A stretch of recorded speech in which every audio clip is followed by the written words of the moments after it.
Jenna Marlowe had survived 3 interstellar wars, negotiated peace treaties with 7 different species, and once repaired a fusion core with nothing but duct tape and sheer determination. None of that had prepared her for babysitting. Rakip Splash Paw, step away from the sink.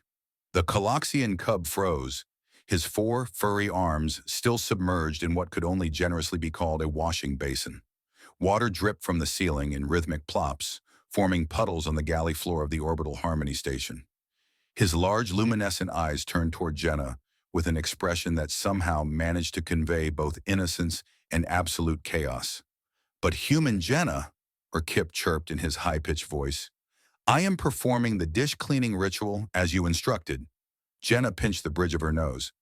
When she'd volunteered for the cultural exchange childcare program, she'd imagined teaching alien younglings about Earth customs, maybe sharing stories about human history. She had not imagined that a simple request to help with the dishes would result in what appeared to be a localized monsoon. Rakip, buddy, when I said wash the dishes, I meant. She gestured helplessly at the disaster zone. Water clung to the ceiling in defiance of the station's artificial gravity, forming wobbling droplets that seemed to be plotting their descent. How did you even get water on the ceiling? The cub's fur, a magnificent swirl of blue and silver, puffed up with pride. I used maximum efficiency protocols.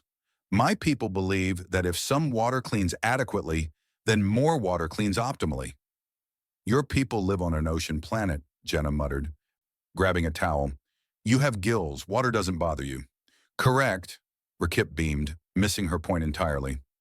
The other 3 cubs, Zix, Mora, and Little Pip, peeked around the doorway, their various appendages, antennae, and eye stalks betraying their curiosity.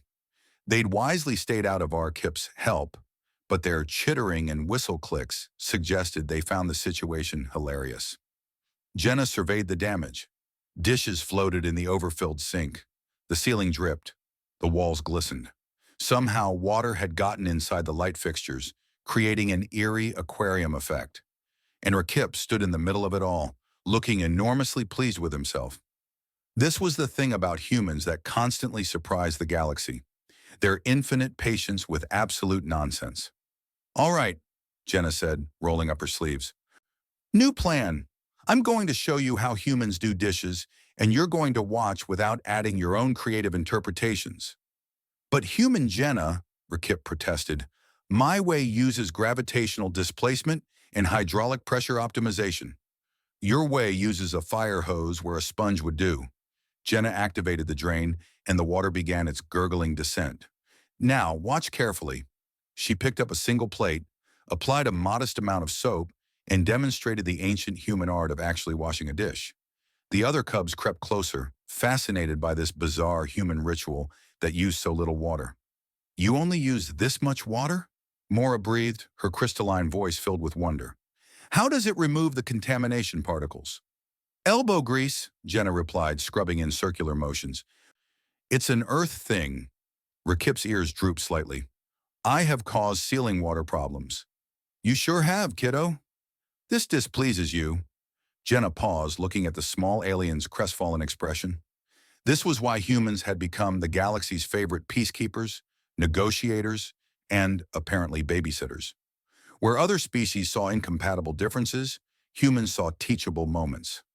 Where others saw chaos, humans saw enthusiasm that needed direction.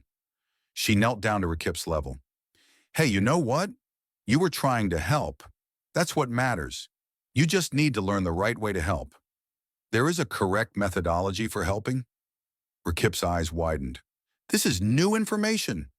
Very new information, Jenna confirmed, suppressing a smile.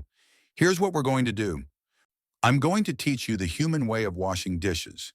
Then you're going to teach me the Qualoxian way of underwater basket weaving or whatever you folks do for fun.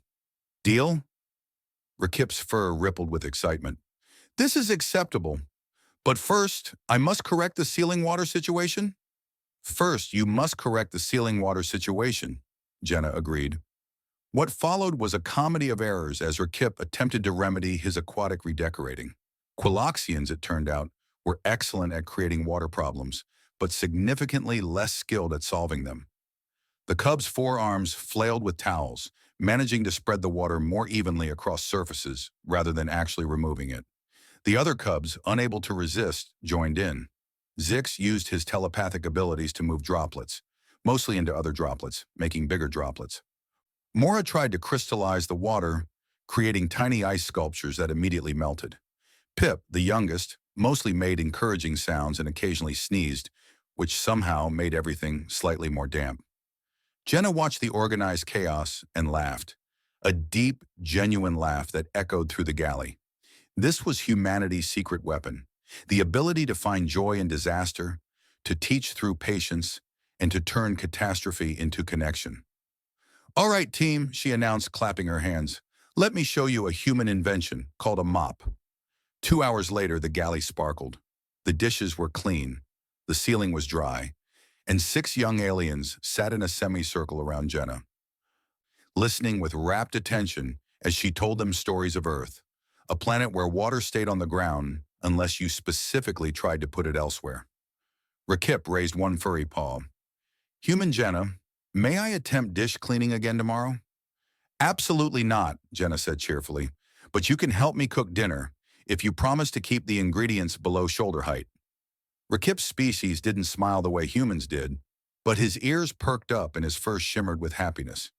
"This is agreeable. I will use minimal ceiling involvement." As the cubs scattered to their next activity, Jenna caught her reflection in a now clean pot. She looked tired, slightly damp, and happier than she'd been in years. The galaxy, she thought, needed more humans willing to teach cubs how to do the dishes, even if it meant occasionally finding half the water on the ceiling.